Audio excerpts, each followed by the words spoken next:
Hey guys, I am really excited tonight because I have a wonderful guest from Monte Cook Games to talk about the ongoing BackerKit campaign for Cipher Evolved, and I am really excited to have. And now King Eric has already screwed me up because I'm about to call you the wrong name. This is Sean K. Reynolds, not Ryan Reynolds. And it's very nice to have you on tonight. So thank you so much for hanging out today. Thanks for inviting me. Thank you. This is really exciting. I was so thrilled that we were able to work something out with someone from the Monte Cook team. Really excited to have you. So thank you so much. And for folks who are watching, they'll start filling in pretty soon, I'm pretty sure. But I just want to let folks get to know you a little bit because this is such a strange and interesting and oddball hobby. And the people who get involved in it are strange and oddball and wonderful and weird. And it's just such a great thing. And so I always like to ask folks, what first got you into this very strange, wonderful, and weird hobby?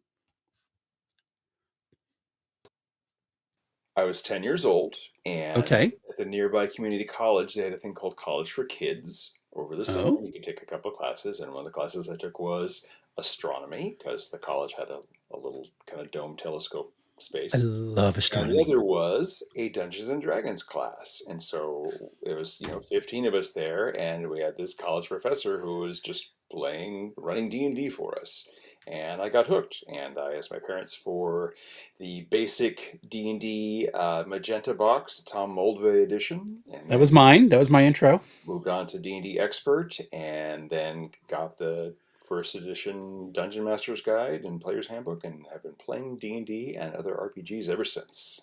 That's awesome. So I always like, I don't think I've had a weird or like a boring story yet, but your first introduction to D&D was a college course when you were 10 years old. That's right. I played Golgo the Wizard. That is absolutely amazing. It's so cool.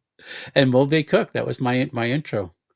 So now here I did look at your bio on the website, and your degree is in what?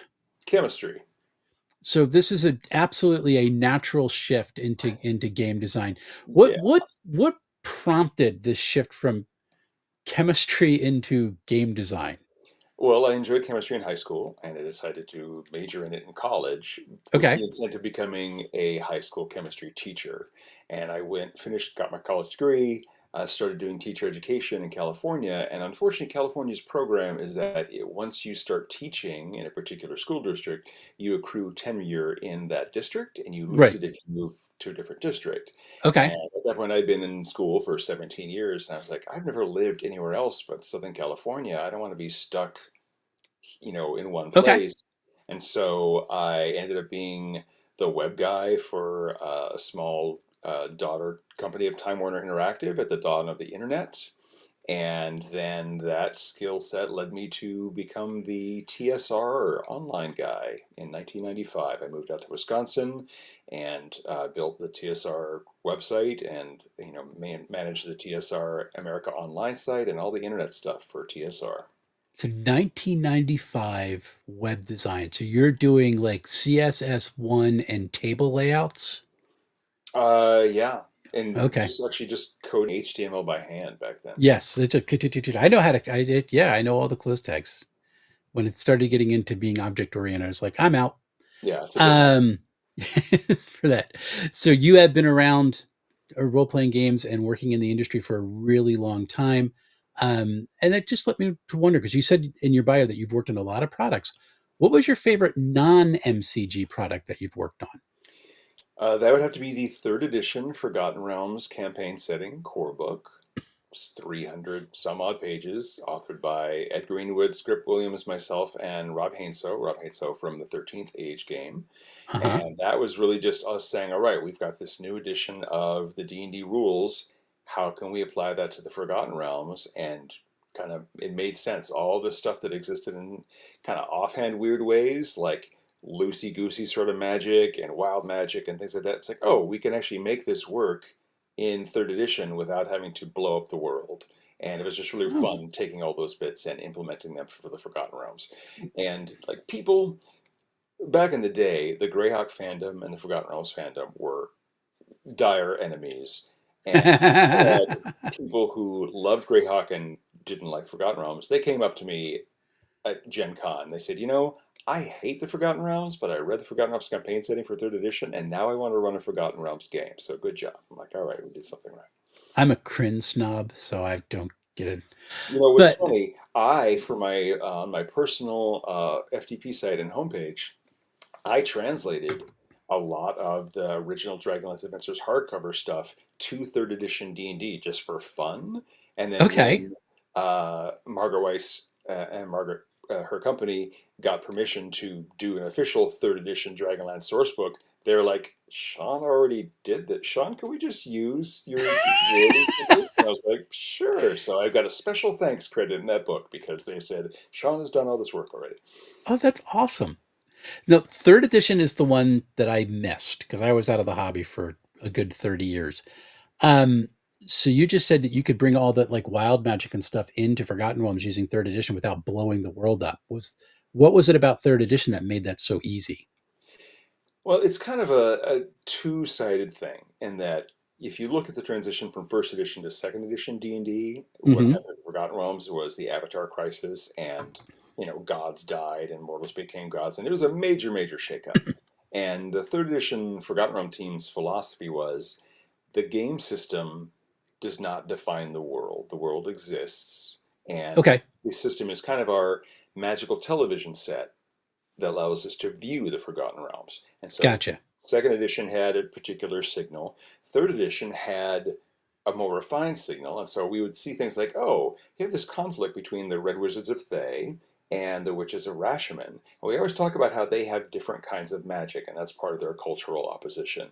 Uh But huh. it never really went into the rules of that. Well, third edition, we're like, oh, the Red Wizards are wizards, and the Witches of Rashomon are sorcerers, which is two, this is prepared casters, spontaneous casters. That just let us immediately go, oh, so all these NPCs are sorcerers, and we can come up with some cool feats and special abilities for sorcerers that tie into the lore of Rashomon, et cetera, et cetera.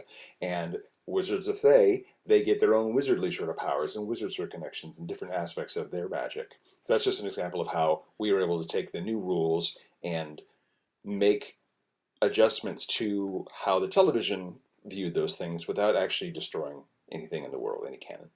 Really, really cool. I like that a lot.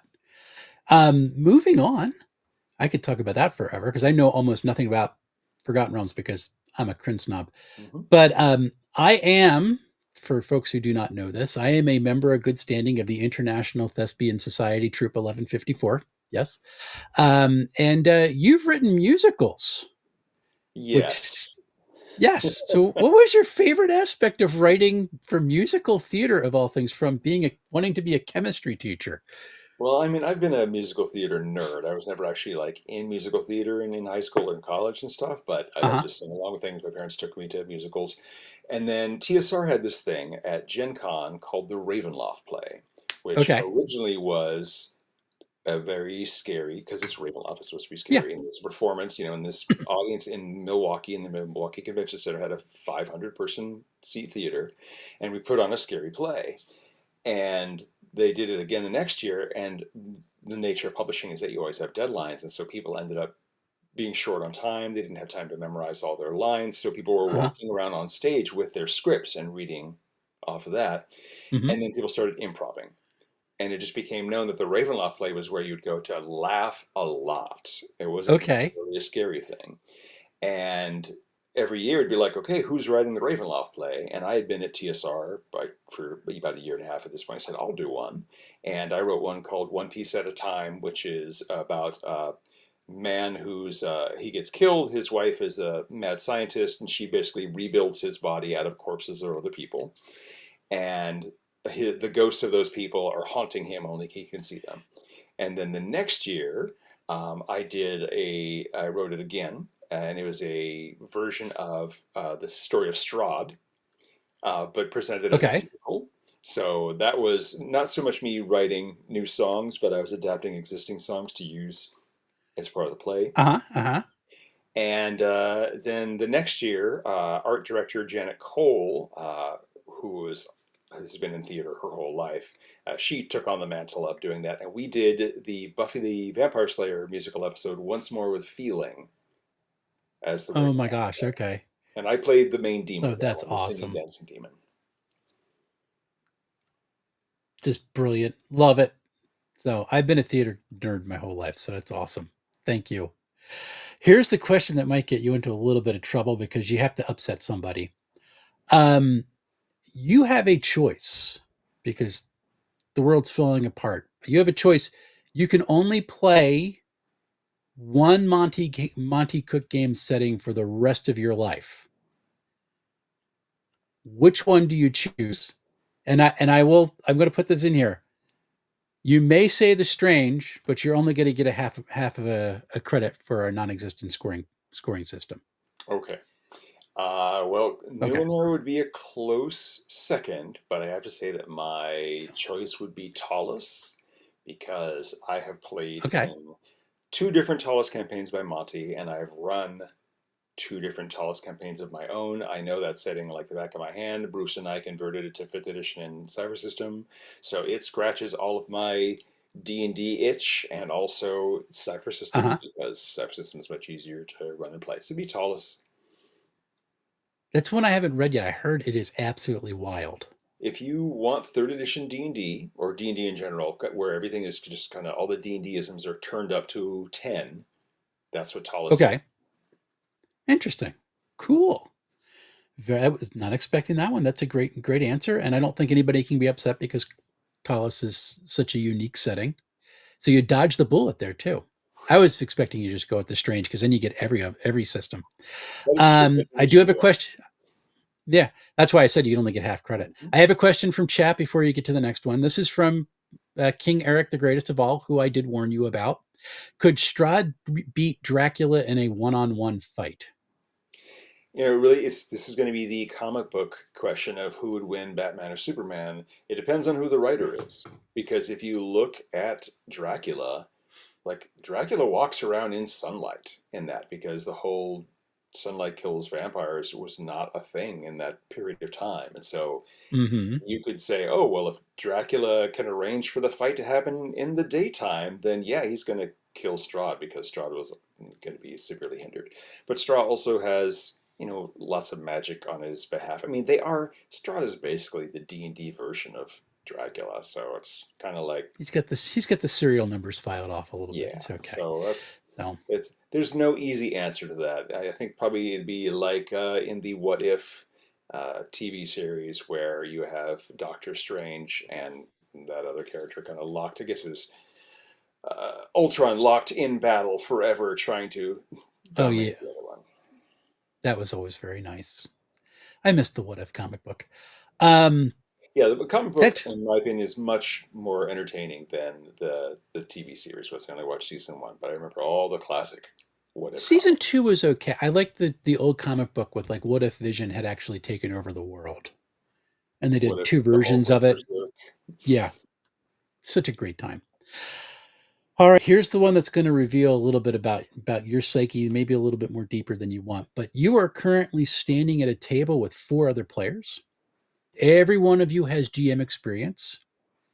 4 chairs are seated around the side of the table, and then one's at the GM spot. Which chair do you go for, and why? I mean, not knowing anything about any of the other players, I would probably slide into the GM's chair just because I really enjoy GMing and I don't know if these other players are going to run the sort of game that I would like to play. But I really am good at GMing by the seat of my pants, so it'd be a Mm-hmm. nice challenge to have 4 experienced GMs throwing stuff at me and see how I can react to that. But if it was Awesome. certain people, like if it was Henry Cavill was there and Vin Diesel was there, like these, people who are like are known celebrities who really do D&D, I'd be like, okay, I think I want to see how they run a game. That'd be pretty sweet. Gotcha. That would be kind of fun to play with Vin Diesel sometime. It'd be an interesting moment. Yeah, and actually, I've asked that question to 2 guests, and both of them have said the GM spot at this point. So that's very nicely done. We're control freaks, right? We really are. It's like people who don't GM don't understand. We're always involved. There's no twiddling thumbs. We're always there. It's fun. So now people know you. They know who you are. They know what Monte Cook system or a setting that you like more than all others. Let's talk a little bit about Cipher or Cipher Evolved as it's coming out.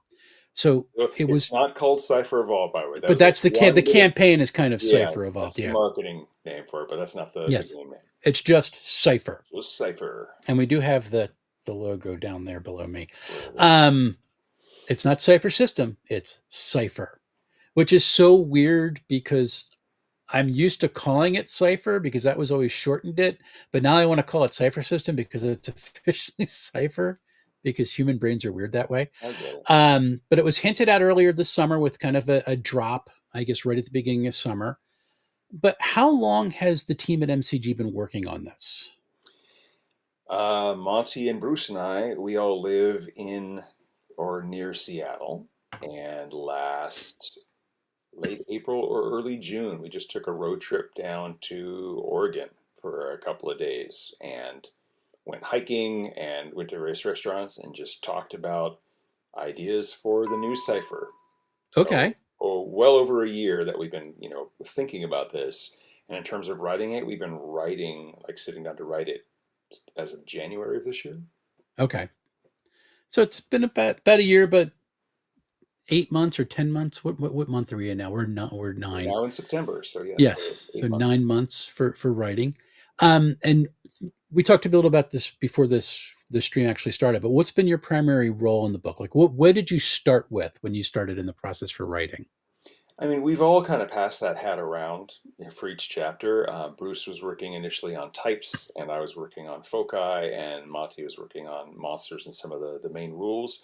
The foci is a huge document, and I did a lot of work on that. But we've all passed that around, so none of us really have like solo ownership of any of these Mm-hmm. things. We're all very much invested, but certainly in terms of the most hours I put in has been about foci.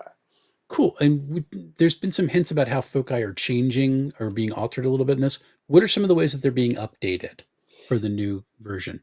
Well, first of all, if you look at the current Cypher system or Numenera or any game that is using Cipher, like you get one ability at tier one, one at tier two, an option of two at tier three, one at Mm-hmm. tier four, one at tier five, and then an option at tier six. And actually, one of those changes was something we did for the revised Cipher 5 years ago, where there's a second choice at one of those that wasn't there before. Okay. Um, for the new Cipher, we're treating it more like a skill tree in a video game where you start with a couple of options and there's like you can branch off to this one. Oh, you have this, you can branch off here and there. Oh, And so okay. instead of having six, seven, eight abilities for most foci, typical foci has 12, 14, 15. Like some of them get pretty well nested and meshed with a lot of different options depending Oh, on how neat. you. Okay. And I think the other big significant change is that we wanted to make sure that every focus has some more non-combat abilities because a lot of people are like, all the abilities are about combat. Like, that's not true, but there are certainly a lot of combat sort of things. Mm-hmm. But we added a bunch of non-combat abilities, and we wanted from the get-go everybody to be able to play a character that has a non-combat ability, so they don't feel that they have to do combat all the time. So Okay. at tier one, you now get two abilities, not just one. Every focus has Okay. two abilities. Okay. Very nice. And I like how it's the having a foci is or foci is what I've now you got me saying it your way. Um, but I like that when you're on there now you're not necessarily on a linear path with only a little bit of deviation. Now there's a much more of a tree. Yeah, So you can have the same foci and then be branched out a little bit. So it's going to make the characters feel a little bit more unique. yeah. And like one of the things we So talked about in starting a Numenera was, you know what? You probably wouldn't have two characters at the same table who have the same focus, just because the focus is what makes your character unique.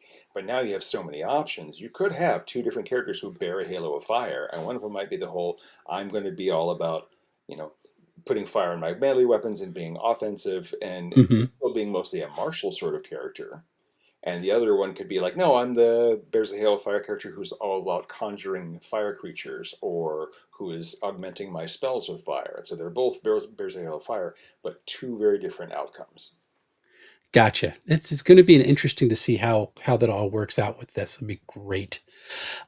One of the interesting changes that's coming into the new setting is that Cypher's been a single book product, which is and more we're seeing more systems go that way.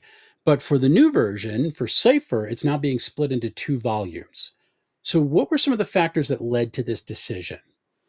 Well, this Cypher System rulebook that we currently have now is a big, hefty book. It's 400 some odd pages, and it's like $65. And if you think of it in D&D terms, it's really nice if all the players have their own book at the table, and that's a big ask for somebody to, everybody to have a $60 book. And there's a lot of stuff in there that Okay. players don't need to see. They don't need to see their sections on setting task difficulties and monster stats and how artifacts are designed and how to design encounters. The players just need, how do I build a character? What are my options for Hmm. characters? What equipment can I get? And ciphers, because those are basically just character abilities anyway. And so by focusing on Yeah. that, we were able to go and shift a lot of stuff to the GM book. And so now the player book is a lot more focused, and it's something that every player can just have their own copy at the table without worrying about spoilers and without breaking their back or their wallet. Gotcha. Or their wallet. It's a very nice touch. You had mentioned ciphers. This now to go to subtle ciphers is the default for a lot of cipher settings. Does I mean you can still do manifest ciphers for potions and fantasy or science fiction stuff, but a lot of modern games. So, what are some of the ways that you're trying to make uh, subtle ciphers a little bit more distinct and interesting? Well, so subtle ciphers are the default. Like we don't even call them subtle ciphers for most of that chapter because it just talks about ciphers. And Okay. it really doubles down on the idea that subtle ciphers are just like, oh, a bit of inspiration, or you're pushing yourself a little bit harder, or a little bit of luck. And so they are all non supernatural things. They're all things that you could just accomplish if circumstances were right. Like you could see Tom Cruise doing any of these things with a subtle cipher. Um, Gotcha. and I'm not sure how much I'm spoiling stuff here, but one cool thing we're doing for subtle ciphers is that they're all instant. Like no more you have to use your action to activate your subtle cipher. It's just, oh, I have a cipher Oh, that gives me 2 assets on this roll. I'm going to use it now as part of this roll. And okay. here's double spoiler. You can actually retroactively apply a subtle cipher to a roll. So if you have a subtle cipher that gives you Oh, okay. two assets on a climb roll, and you roll, and you're like, "Oh, I rolled a 3. Oh, can I use my subtle cipher?" Yes, even though you've already rolled, you can slap Yes. that on your roll and improve it. Which most GMs allow you to do anyway, as long as you were not just rushing in being silly. Yeah, but that's hardcore No, with the I rules. kind of like that. Yeah, I know, but nobody runs it that way. The This is always good. Um, One of the things that's interesting is and it keeps coming up. So one of my players goes, "It's just us, Sean. Give us all the details. There's nobody else watching. It's fine." So it's just we got it. It's not on the internet. But one of the things that has been cited repeatedly as kind of one of the impetus impetuses for the shift to this new version of Cipher was the Magnus archives. Now that's something I have not read because horror gives me, and this is the technical term, heebie-jeebies. Hmm. But so, what are some of the ways? Like, I'm really interested. What are some of the ways that Magnus archive tweaks to the core Cipher system roles kind of help trigger this movement to remake Cipher into this new version? So Magnus Archives is a much more realistic, grounded sort of setting. And your characters are just investigators, and sometimes you discover really scary things.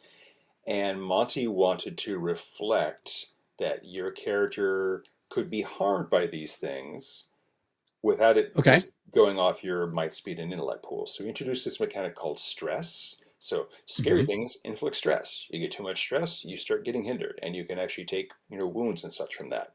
And so it's kind of a refinement of the damage track, like it's its own thing.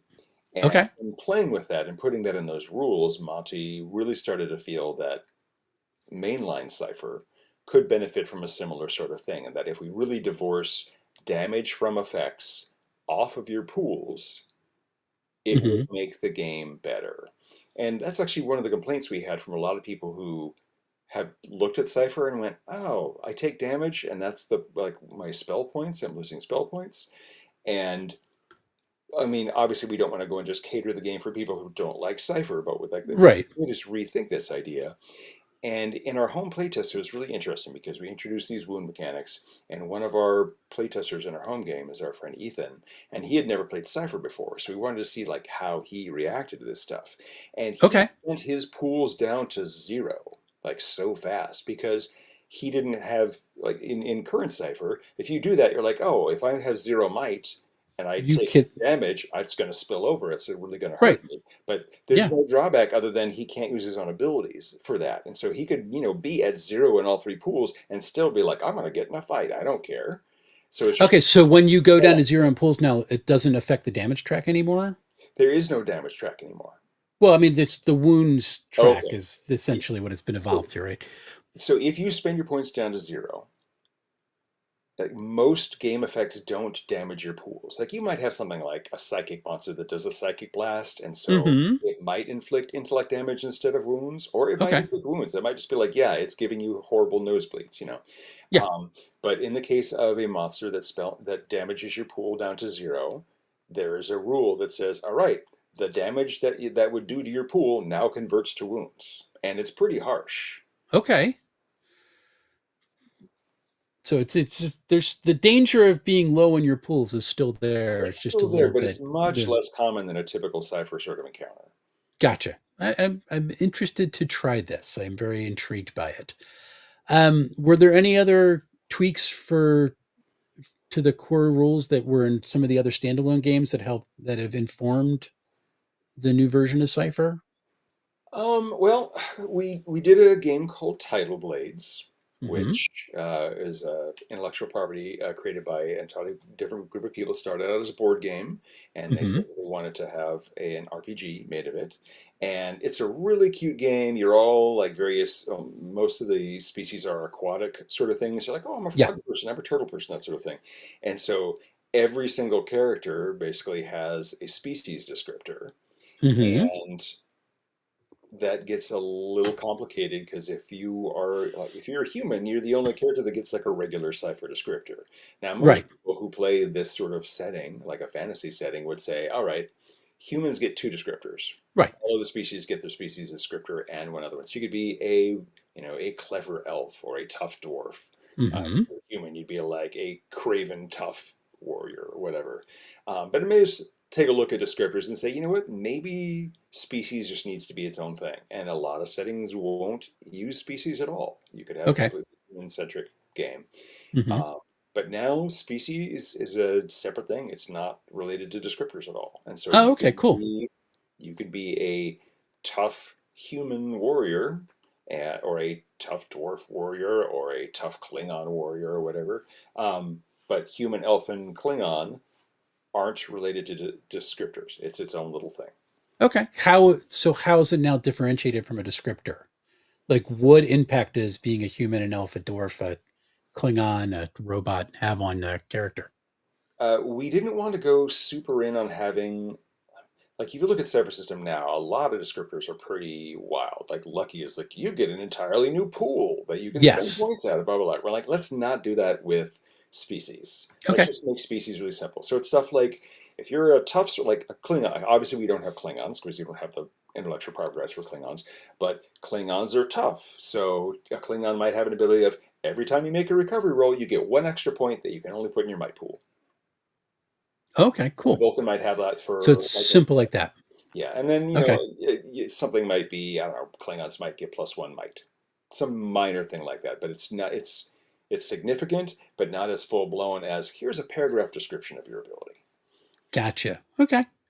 Um, and so I know a lot of we're going to species or ancestry and whatnot in a lot of games because folks want to get away the idea that if you're a dwarf, this is exactly who you are, and the whole biological determinism concept. So, are you giving some kind of branching options for folks of this, or is it just it's so simple we're not even worried about it because they're so differentiated? in every other way? That's a good question. And that sort of discussion is something that we will put in the GM book because that Okay. doesn't need to be in the player's book. Because that's GM's option. Like you would say something like, "Hey GM, if you want to have a human who is raised by dwarves, here's how you would build their species Carrot bonuses." Iron Founderson. Um, Got to go to the Terry Pratchett for that. So, okay, that sounds really very, very interesting. And we have talked a little bit about the wound system, which is I kind of see it as a beefed up damage track, which is really kind of It's a cool. much more granular damage track. Yes. So one of the things I just can you let folks know how does this new way of calculating damage affect a character? Well, every character, um, I'll take a step back because we actually have a separate thing called a core character, which is the just the chassis that everything else in your character is built on. And a core Yep. character is you get X points for your three stats. You can take a certain number of wounds. You get basic weapon and armor. Let's just say proficiencies because that's an understandable term. And Okay. you get a couple of skills. And Right. that Okay. is your core character. Like that's like if I want to play just a regular person in the real world who's not an action hero or a superhero or a wizard or anything like that, that's your core character. So core character is the term you're using. I was going to ask Yes. about that later. Okay. And then if you're playing something like high fantasy, then you would pick a type and a focus and a Yeah. Okay. descriptor. But for a core character, core characters have 3 minor wound slots, 3 moderate wound slots, and 3 major wound slots. And Okay. if you have a type, your type adds to that. So, like a barbarian probably has 2 more minor wounds and 1 more major wound, but a wizard Gotcha. might Okay. just have 2 minor wounds and no extra wounds of any other kind, right? Just Gotcha. it helps us kind of build into the type of fighters tend to be burly, wizards tend to be scrawny, etc., without any of those extra wounds. And so Gotcha. now creature damage doesn't do points; it does wounds. A creature will Hmm. do a minor wound, a moderate wound, or a major wound. Okay. And when you take a minor wound, you just mark off the box on your character sheet. And when you run out of minor wounds boxes, then any minor wound that you take in the future becomes a moderate wound. The next And when step you up. run Okay. out of moderate wound boxes, that last moderate wound hinders you. Okay. And then if you're out of moderate wounds, any moderate or minor wound, well, actually, well, if there are weird cases where you could be out of moderate wounds but still have minor wounds. Gotcha. They wouldn't automatically double spill over. But assuming Hmm. any moderate wounds thereafter would become major wounds. And you take Gotcha. 3 major wounds and you're dead. So with the major wounds, it's three straight out, and different attacks can do different types of wounds. So if you get buried in an avalanche, that would be a major wound. Probably a major wound. Yeah. Unless you're We kind of playing like pulp adventure right, movies. right. Like Yeah. in my head, I kind of categorize it as like it would be really hard for a cat to kill you. Yes. So a cat's going to do a minor wound. A dog or a wolf could do it, just takes a few bites. So that's a moderate wound. Bear, going to kill you pretty quickly. That's a major Yes. wound. I'm still iffy about the cats, but that's okay. Well, I The mean, if you do the math, that's like, it is. 3, 3, and 3. That'd be 9 significant attacks from a cat. If you're going to let a cat attack you for a full minute, and it's Well, going to it hit could every get you time, cat scratch fever, and all bets are off. and then you think you'd be Um, able to find like a water bottle and squirt the water at the cat, but between this the is end of that. true. Watch him jump to the ceiling. And so how are these? I assume that wounds are basically functioning the same for monsters or No, NPCs. no. Okay, so how did So that go? Cipher is still keeping it easy for GMs to run the game. Cipher creatures have health, just like they do for the current Cipher. So And still basically level equals. yep, and player Okay, characters, their attacks still inflict points of damage. So all that stays the same. So interesting. a new Cipher creature entry would look exactly the same as a current Cipher creature entry, except the damage line would say moderate wound instead of 6 points of damage or whatever.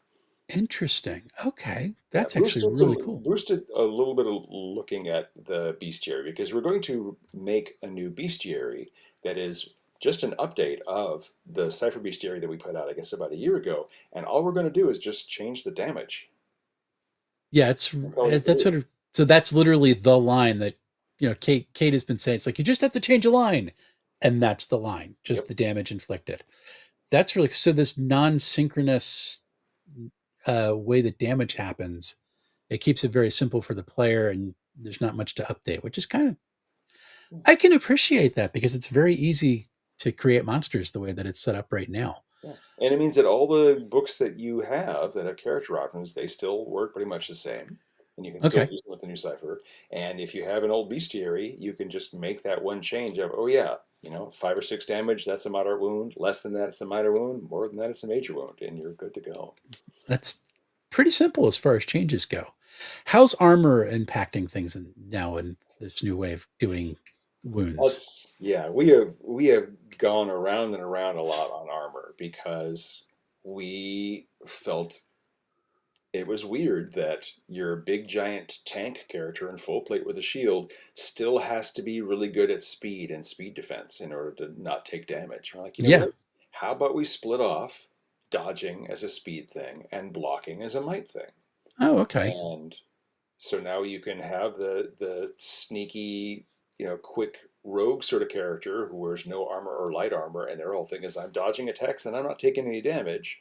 And you Okay. can have the burly dwarf tank who's wearing like all the mithril plate mail and the shield and that sort of thing, and they're doing block.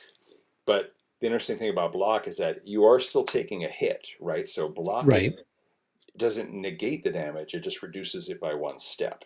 So it's kind of like if you have a person wearing plate mail and you have a bunch of dudes hitting him with swords, he's not like being murdered by these swords, but Right. he's taking, minor wounds, and those will eventually add up. If you beat on a knight with a sword for long enough, he's going to not get knocked down, he's going to get tired, he's going to get bruised, that sort of thing. Okay. It does add up. But it gives So us so many opportunities for like saying, oh yeah, your character is a dodge character, my character is a block character. Like okay. in our playtest, we were doing a fantasy playtest, and I made a tank spec, never says die focus character, and Uh-huh. we advanced him up to tier 6, and he had like 30 might and 12 speed because he didn't need speed anymore. He had like a little bit of speed just in case he almost got caught in a trap or something, but mostly Yeah, yeah. I need to make might defense rolls to block attacks. Oh, that's wild. So here's so it reduces it by one step. So if it's a what's the second tier again? It's minor Moderate. to moderate. So moderate goes down to a minor wound. Hmm. Is if people are inflicting minor wounds on you, is that reduced Yes, that still? becomes nothing. So if you're wearing, any sort of armor, an angry cat can't hurt you because that's minor wounds getting reduced to nothing if you block. Okay, and that then changes the reason why to do groups of adversaries because you can boost up a bunch of people doing moderate or minor wounds Yeah, to moderate wounds, so it yeah. makes them more dangerous another way. Okay, So a cool. swarm of cats could climb up you and maybe still, catch you on the face or something. Listen, we were talking about cats before the stream. That's kind of why we're linking on this. But yes, I think cats want to kill me, and I think they can, but that's a disagreement for another day. Uh, eh, Thank you for illuminating that. I thought that the way that armor is working is really kind of cool, and I was really interested about being immune to things until people gang up on you, and then it's like, oh shoot. I kind of like Yeah. that. And as a So, person who played a tank character, it's really easy to go, oh, 4 of these monsters are attacking me with swords. And so, okay, that's a minor wound, no big deal. That's a minor wound, no big deal. But then after, 2 full combats, it's like, oh, I have no minor wounds left, and I've taken 2 moderate wounds. Like, I'm about to start taking some actual damage. Let's pause. Let's do a recovery roll. Let's take a uh potion, huh, uh huh. whatever. So it's just an interesting dynamic. And then shields are a thing too. Okay. And we did some research on, how I mean, armor in D&D and similar games is generally pretty much immortal. Like you never say, "Oh, my plate Yeah. mail is all broken." You'd Hmm. never have that in Cipher unless it was a GM intrusion. But Unless you're using structural damage capacity right, from but old shields are Palladium, meant yes. to be ablative. Like historically, like the whole point of a shield is that it'll get wrecked from Hmm. horrible attack so that you don't get wrecked. And so now shields basically have an option of, okay, I'm going to absorb a wound for you. Okay, But if it absorbs enough wounds, it's broken, and you're like, okay, now I don't have a shield anymore. gotcha. A little bit more. It's the strategy has altered a little bit Definitely. for combat, which is it's intriguing to me very much. And now, just kind of paying attention on the periphery of of Cipher Unlimited and seeing some folks talking about it, there is some trepidation about the new character setup losing some of Cipher's flexibility, which is off the charts, right? We already talked a little bit about foci now having that tree branch, so that's built back in, baked back in. But you called it a core character. I wasn't sure if it was going to be a preset or an archetype, but I like the core character concept. So, what levers then are being installed beyond the core character concept that are going to help um, allow the characters to become that unique again? Is it just the core characters applying a type and a descriptor and a focus, Yeah, or so you still have the character sentence. Like you okay? don't really core character is not a word in the character sentence anymore. You'd still have a I am a descriptor type who focus, right? Okay. But the difference is that, for example, if I were to run a fantasy game in Cipher and Mm-hmm. I would tell you, okay, go ahead and make a character, and you'd say, okay, I want to make an archer. Well, you would go to the warrior probably, or maybe the explorer, depending on what sort of archer you want to make. But then you Uh-huh. go look through all this list of abilities and go, okay, that's melee, I don't want that. That's melee, I don't want that. That's a Yes. golden spell, I don't want that. Blah, blah. And so you have to like do a lot of research looking through, the 10 or 12 tier 1 warrior abilities Mm-hmm. and eliminate the ones that don't apply to you. Well, for the new Cipher, we've taken that choice paralysis away. And we're like, you want to play an archer? Here is a type called an archer. Here are the abilities of what the archer can do. You want to play a barbarian? Here's what barbarians can do. You want to play a space pilot in a space pilot game? This is what they can do. You don't have to go and like look through a bunch of things and figure out, is this really appropriate? Like, you know what an archer is. And yes, if you are a more of a nitty gritty, I want to build my own character, you can work with the GM and swap out abilities. But really, nowadays, if you just want to make a new character, you pick a type. There are your abilities. You pick a descriptor that gives you a bonus and a skill. And Mm-hmm. you pick your Mm-hmm. focus and you get two abilities. And like those are the three choices that you make, and you're ready to play. Okay. So I I'm trying to get this into my brain a little bit. So core character concept, is it very similar to the way the characters are designed for Cipher shorts now? Do we just kind of play like this one aspect of a character and that's who you play? So if you're just playing core character, that's it. Go There's run certainly and be some free. similarities there. I mean, like we tell you, a core character starts with X points in every stat, and you have a Mm-hmm. certain number of points to distribute. You get to pick two skills, Mm-hmm. this many minor, moderate, and major wounds, and that's a regular core character. Gotcha. In most cases, you wouldn't play a core character all by itself. You would at least add a It'd be descriptor, vanilla. Yeah. yeah, it'd be kind of boring. But then, if you want to play a full-on character, you have a type, a descriptor, and a focus, and those give you all the options that you want to be playing the character that you're playing. Okay. And I really appreciate the desire to get around that decision paralysis, because that's one of the things that I talked about. Is like making a Cipher character was time consuming. It wasn't hard. It was just there was a lot to weed through, and the Yeah, character builder changed that even more than that. But I love the idea. We want to get away from that. That's really important to me. yeah. The So, current CFR is definitely a tool book on basically how to build a type that is uh-huh, exactly what you want. But a gotcha. lot of people don't want to be doing that. They're just like, I want to play a fighter. I want to play a monk. So it's like, here, that's what you want. We will I give will you that give I will give them his personality, and I'll do it on my own. I totally understand that. But now you're making these starting points for characters, and you have so many genres that go into it. So how hard has it been for you to kind of like really focus the number of core character concepts for each genre in this book so you don't create a whole new type of decision paralysis? Well, the fact that we have it divided into chapters, and so there Mm-hmm. is a fantasy chapter and there is a sci-fi chapter, and we subdivide those according to certain categories. There is a high fantasy chapter, there is a Uh-huh. dungeon fantasy chapter, there's a space opera, sorry, not chapter, like a section. Yeah. There's a space opera section, and there is a realistic sci-fi section. And so, if Okay. you want to play something like The Expanse, you turn to the realistic sci-fi section, and there are like 5 types there. It might say, "Oh, you can also use this other type from something else," because Okay. piloting in 2 different genres is pretty similar, right? Mm-hmm. Um, And the dungeon fantasy is going to have like 6 or 7 types.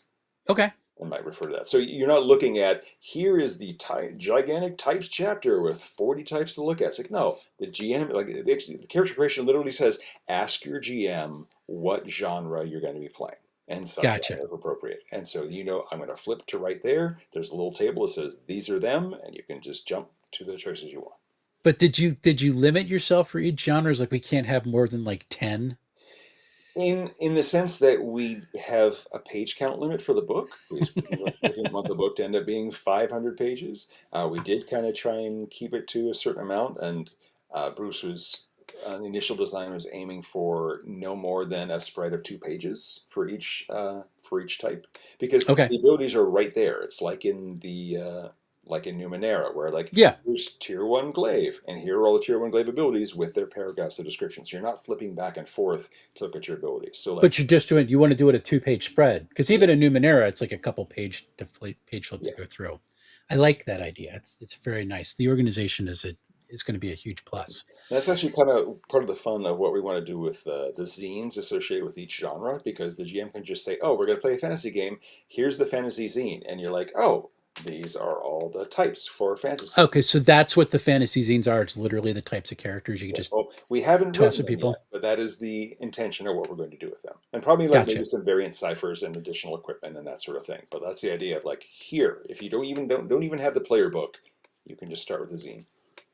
So, yeah, my friend Justin, who plays in my Numenera game, is that the character builder is a really fun tool to use. I just randomly make characters to play around with it, That's very handy. which is good. I know the character builder is going to have to change to create the new versions of the character. But for folks who are using the older version, is there going to be a way to access their older setup inside the I character have builder? Do you no have any idea. clue? That's a tech issue that I am not involved in, but yeah, I don't know. It's your web design was back in the 90s, so I won't make you go Yes, yeah, into I'm that not hard coding HTML to make the character builder. anymore. So you have worked, as you put in your bios, you've worked on 3 editions of D&D. Which 3 editions were those? Second, third, and fifth. Oh, you were all the way back to second in 1995. That's right. So the reason why I ask that is because edition changes have, and this is just a matter of TTRPG tradition at this point, wild rides. So you have some of the fan base jumping onto the new shiny, and then you have some who declare how the new version has ruined the game for all time, which is there's very rarely anybody in between those things until 20 years later, in which case everybody was fine with it. So now you are in the midst of this new shift from Cypher System to Cipher. What has MCG done as the development has gone on to try to mitigate kind of the wild swings of people going, it's awful and no, it's the great new thing and everybody should doing. Like, what are some of the things that have gone in your heads with having a history of going through the process that you're like, we don't want to do that again? Yeah, I mean, we've all been there. Bruce and Monty and I have all worked on multiple editions of D&D and various other games.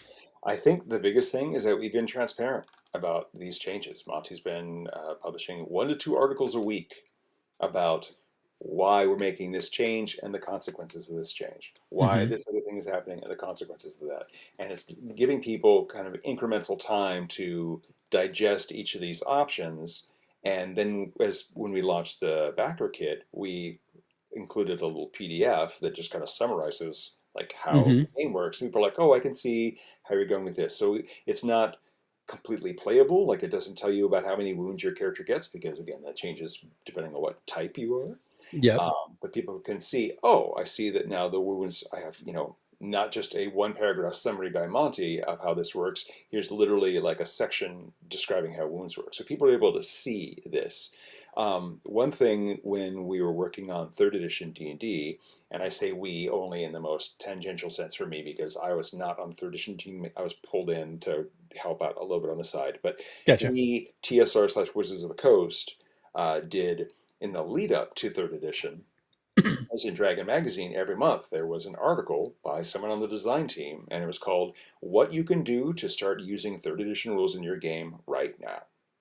And Okay. so by releasing this information, and like we're telling you, I blabbed more stuff that probably has been talked anywhere else in our chat tonight.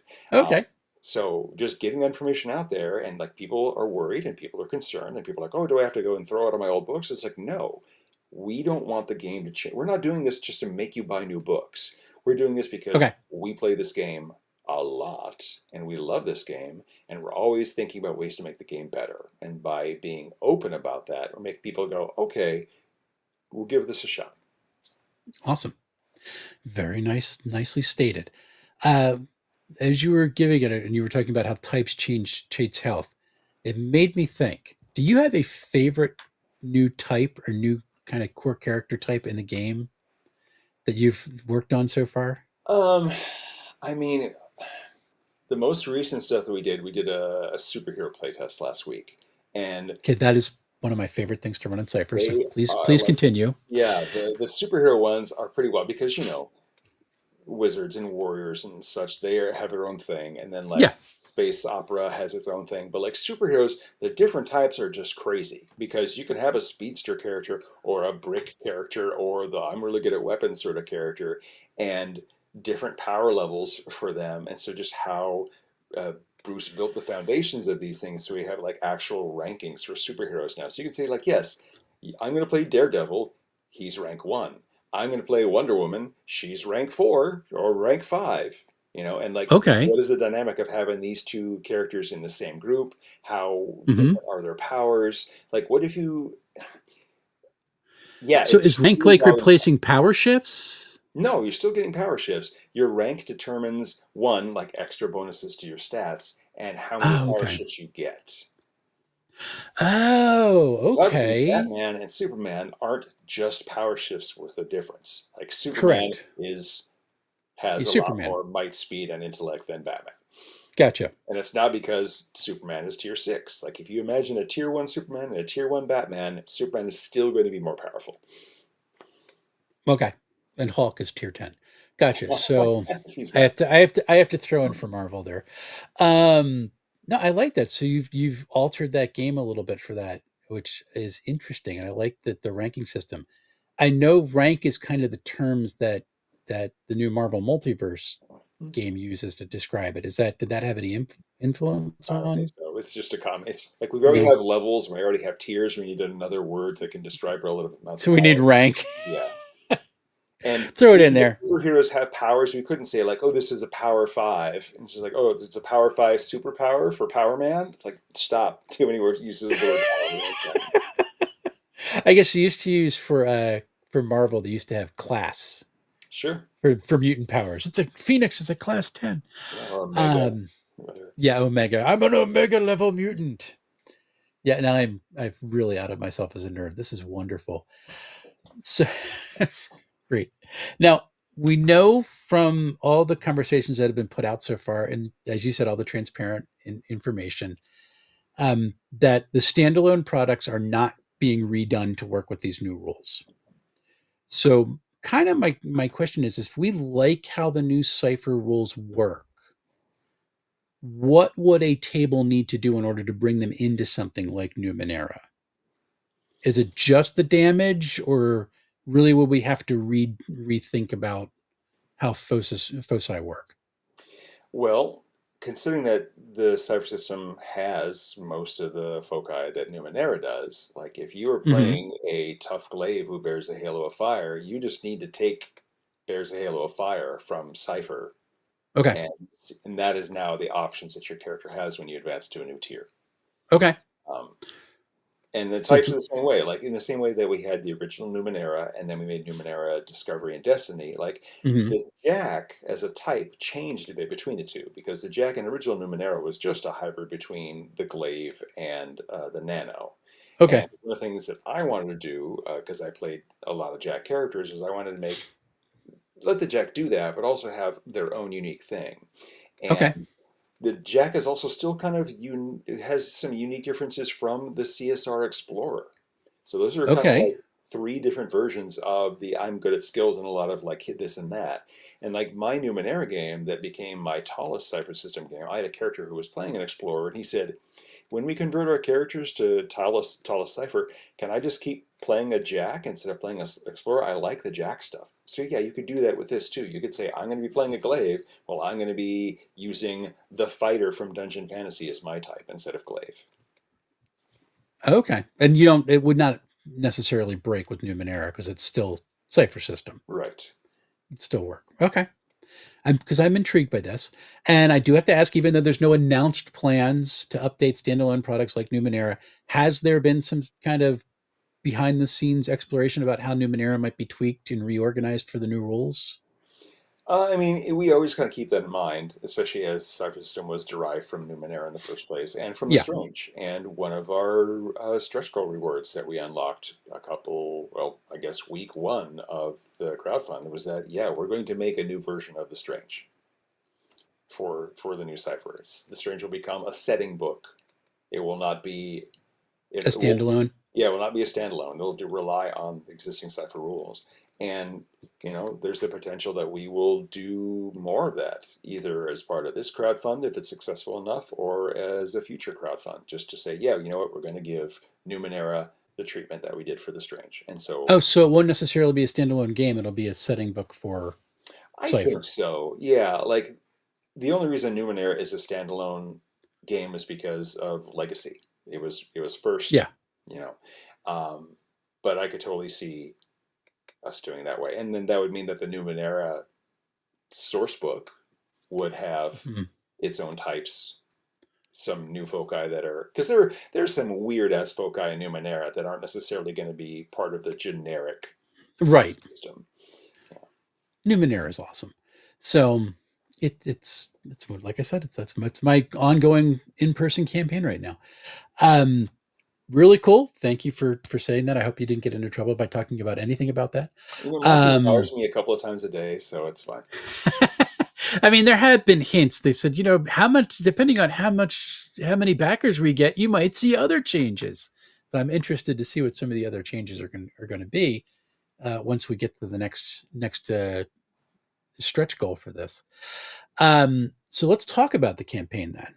This campaign, it goes through the end of September 26th. You've already raised $600,000, which that's not a small amount. That's pretty cool.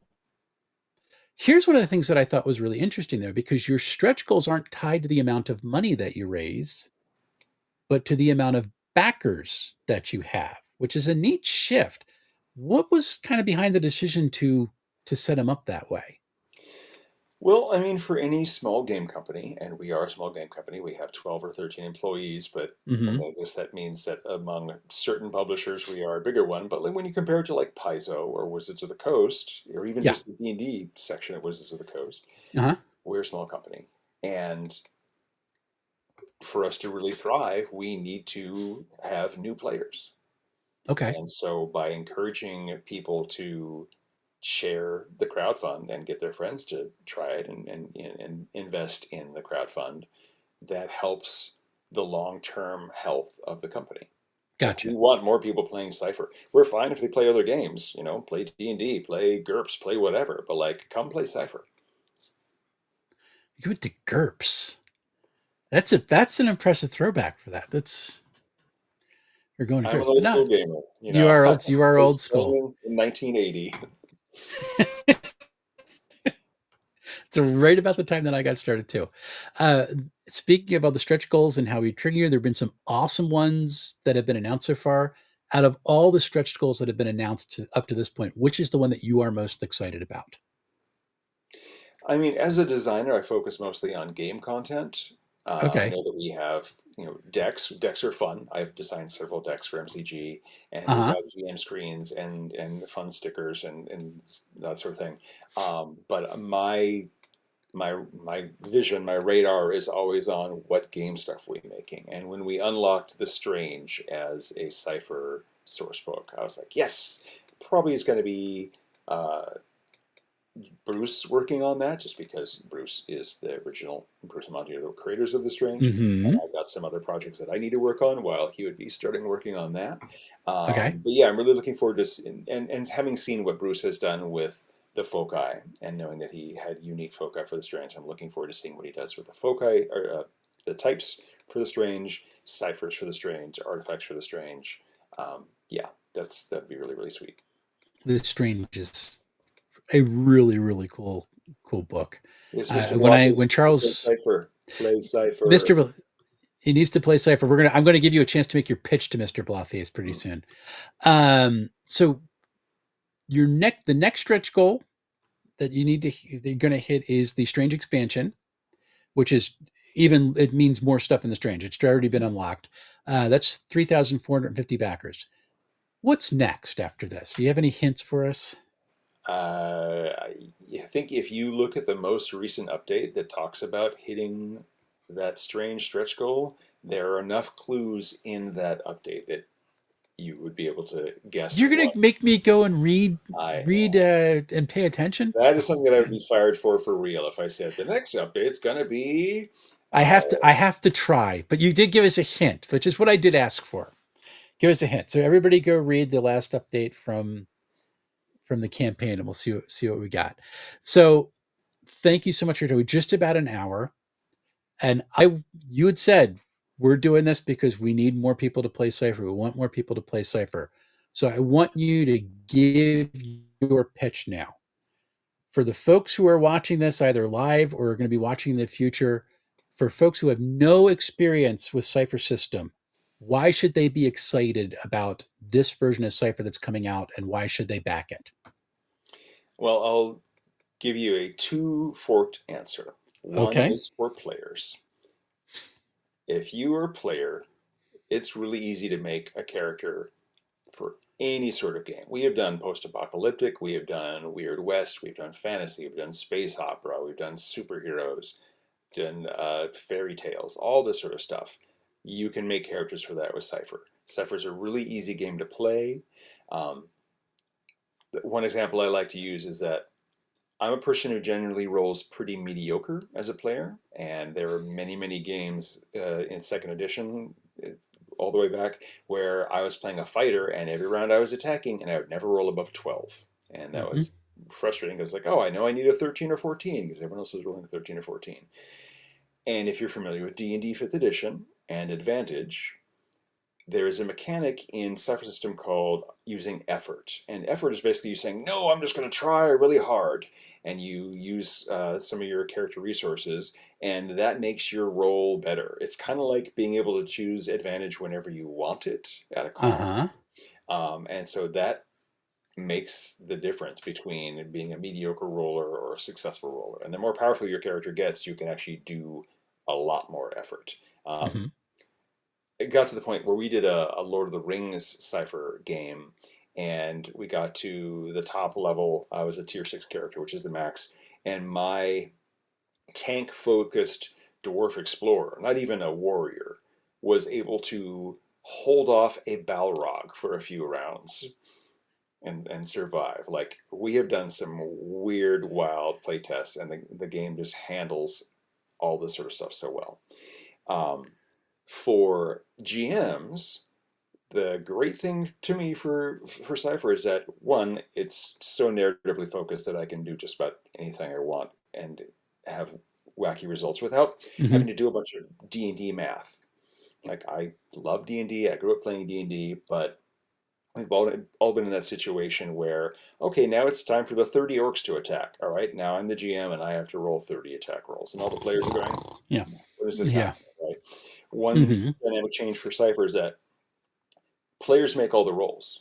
Player attacks Mm-hmm. an orc, player makes an attack roll. Orc attacks a player character, or a player makes a defense roll. And so when the GM says, all right, now the horde of orcs is attacking you, and I say, Wes, 5 are attacking you, and Chris, 5 are attacking you, and Terry, 6 are attacking you, you are suddenly like, oh, I have to make attack rolls. And so the Mm-hmm. GM doesn't have to like focus on the nitty gritty of like rolling all that and doing all the math and all the pluses and blah blah. You can do that. And then the fun thing that's a consequence of that is, in the D&D sort of scenario where the PCs are running away from some powerful monster or a group of things that they can't handle right now, and they're in a dungeon, and they go into a room that they don't know before, and they like have the fighters holding the door closed, and on the Yep. opposite side there's like a portcullis with a lock, and the thief is trying to pick the lock, and every round the GM is like, okay, I'm going to roll 1d6, and if I roll a 1, that's when the orcs bust through the door, right? Mm-hmm. Well, the idea is that you're building tension, like that dice roll Mm-hmm. is building up tension. But really, what you want is you want the orcs to bust through at the most catastrophic time for the players. And Yes. so the GM doesn't roll dice in Cipher, so we don't have the I'm going to roll 1d6 and determine. We just have this mechanic called GM intrusion. And the GM Mm-hmm. intrusion can be anything where I'm complicating the situation. Like, oh, fighter, you're holding that door. Your hands are sweaty and they're starting to slip. Or there's some gunk on the floor and you're starting to slide. Oh, rogue, you're picking the lock. Your lockpick just broke. What do you do?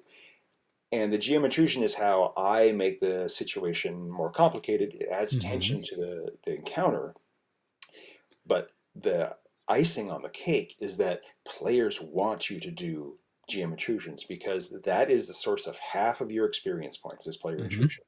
So when I do a player intrusion, I say, all right, I'm offering you some XP, and here's the intrusion. And the player goes, all right, I'm going to take that XP because I can either use it for an advancement or a reroll or something. Mm-hmm. And like I could sit down and start a new campaign and say, all right, you're all new to Cypher. We're going to just kind of play a light sort of game, not very dangerous, blah, blah, blah. And normally the game would say make one GM intrusion per player per game session. I'm just going to do maybe one GM intrusion per session total. Uh-huh. And all Yeah. the players immediately know, okay, this is going to be a low stakes, much easier sort of game. That's cool. We're not going to advance very Mm-hmm. fast. Maybe we'll focus a lot on story. Yep. There won't be as much combat. Or I could say, all right, players, I'm going to do two GM intrusions per player per session. The players are like, Oh whoa, no. that is a lot of danger and complication going away. But ooh, that's also a lot of extra XP. Mm-hmm. So it's a cool dynamic of the GM saying, I'm going to escalate the entire campaign, but the players know that they're going to get rewarded for it. And so that Yep. dynamic is fun for the players and fun for the GM. Yes. That's my long, way too long because I talk too much spiel for Cypher System. Intrusions are what sold me because I love rolling dice, even though I'm terrible at it. I'm like, I want to roll dice, but no, I get to do that.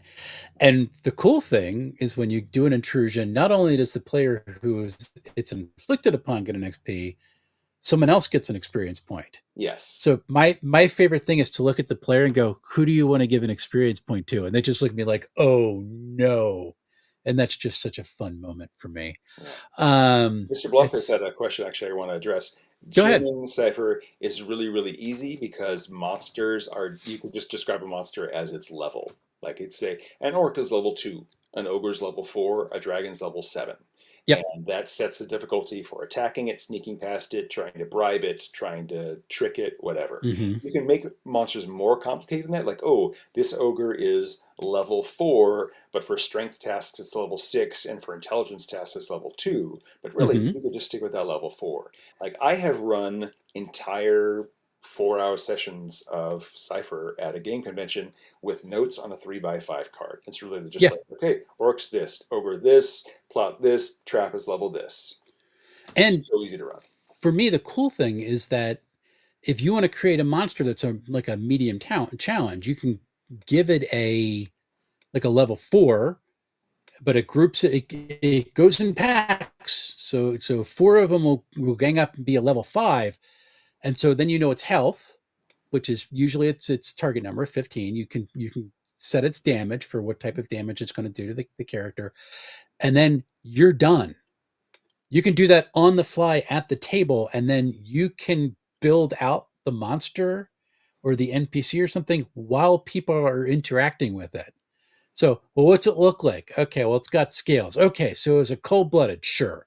So now you're writing this down. What's it do? What's it doing? It's trying to eat me. Okay, it hungers for flesh.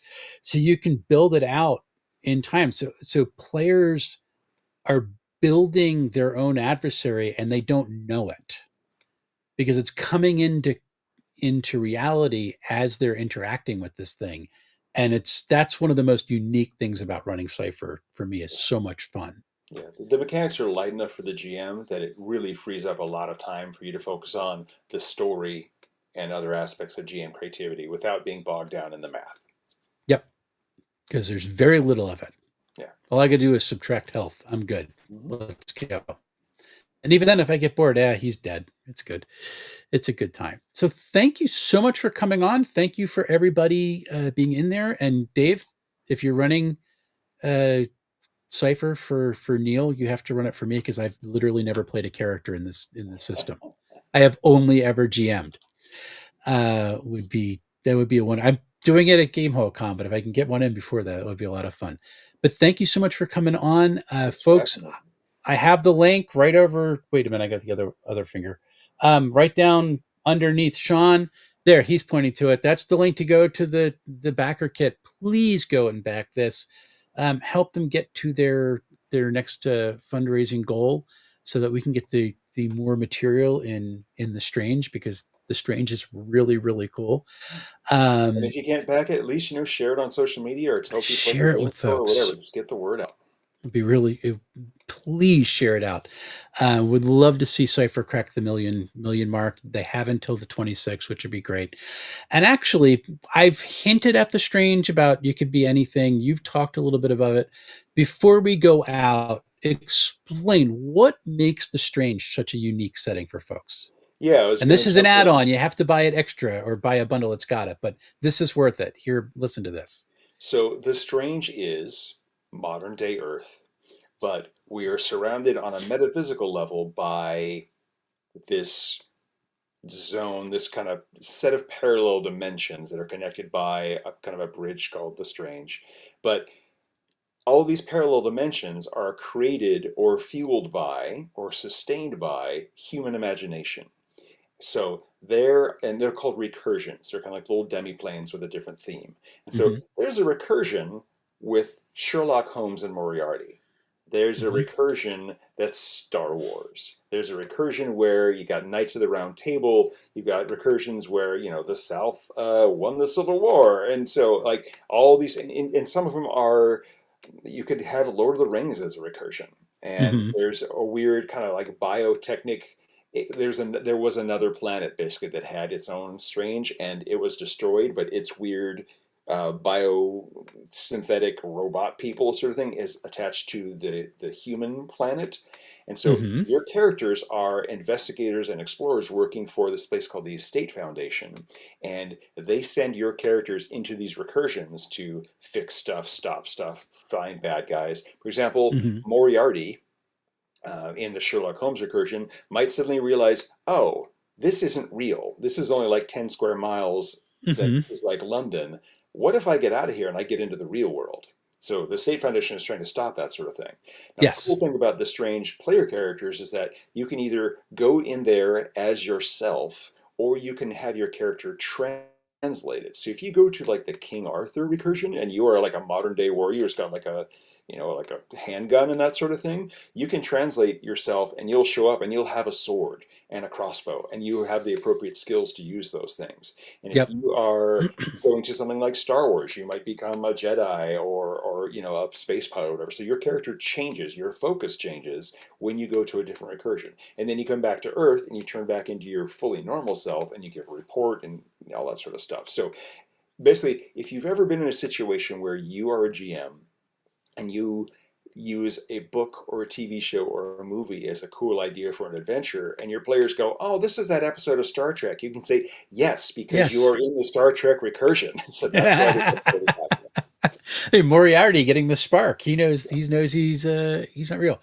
And And you that's could the have cool thing horror. You is, could have like Friday the hmm 13th, or Freddy Krueger. Like you're going to the nightmare realm as a recursion. You're like, wait, this is the plot of Nightmare the 13th Part Two or Friday the 13th Part Two. It's like yes, because you're stuck in that episode, and or it's do going to like keep the old repeating black until and you get white out. one. You can go into it. It's like the ultimate holodeck in some respects. Yeah. And when you go into these recursions, your sheet actually has spaces for how they change for recursion. Is it their foci that changes for Yes. the recursion to recursion? I haven't read The Yeah. Your Strange in a while, focus so changes. your focus changes every time you go to a different recursion. So you have a different your strengths and your core. personality are the same, but kind of like the way that you interact with the world shifts. Yeah. So you're not stuck playing one type of character. And I actually think one of the cool things is that you can actually be a character who comes from one of the recursions, who gets this spark of understanding that they're in a fictional world and Yeah. they just work for the Institute. It's a really, really cool setting. And even mixed into all that, you don't just have to go to recursion because you can go hang out in the Strange itself. So it's like bizarro space exploration in this weird realm. So the Strange being added to this is huge, and I don't think a lot of folks who haven't been part of Cipher for that long or don't have experience with the Strange. It's really cool. So There are a lot of definitely people check it also out. say that any MCG setting is potentially a strange recursion. Like, yeah, Numenera, that's just a weird strange recursion. Talus, strange recursion. You could really get cool because in Numenera you'd have a Numenera could be a recursion of the Strange, but then go into the data sphere and go Yes. into a node Yeah. that mimics a real world. So you can just go mirrors into mirrors. You're going into some definitely for 13th floor there. Awesome times. So thank you so much for being on. Thank you for breaking and doing the Strange, because we had to pitch that out there for folks. I am going to say goodbye to people, and I hope you stick on the channel or stick on for a little bit so I can say goodbye to you after we close the stream. And thank you to everybody for being on. But you want to say goodbye to everyone? Yeah, thanks everybody. Appreciate you coming to hear me blather on about our new cipher. It was great to have you on. I will be right back with you, sir. So, folks, thank you so much for watching tonight. For folks who have been popping in and out, I hope folks who are watching this later on will find it really informative and will go check out this BackerKit for yourselves, because this is going to be huge, and I am very excited to get this in my hands, and I hope folks are really excited about it too. Um, and coming up, everybody, for those who don't know, there is a Scorched Basin Kickstarter that's going on right now. I'm going to be talking with the creators about that. I think next Monday. I got to get the schedule in for that. Should be a lot of fun. I have got next Tuesday. We're doing a live play here on DM Tales of cool, clever, cool, crazy. We're going to be playing in a Babylon 5 setting, which should be a lot of fun. My review of Dreams and Machines is currently live on the channel, so you're going to go check that out. That would be great. It's a really fun post-apocalyptic setting. And I am currently reading Ironbound by my friend Dave Ward of Grimwood Games, and we'll get the review of that as soon as I can. I want to be exploring some of the Monte Cook changes and do a video on those things. We just heard about that tonight with Sean, which was great. And been doing a lot of reading in RPG history this summer, and I've got a couple of insights from that. I have a video ready to get recorded, and that'll probably be next on the channel. Looking forward to getting all of this to you, and until we see each other again, folks, happy playing, everyone.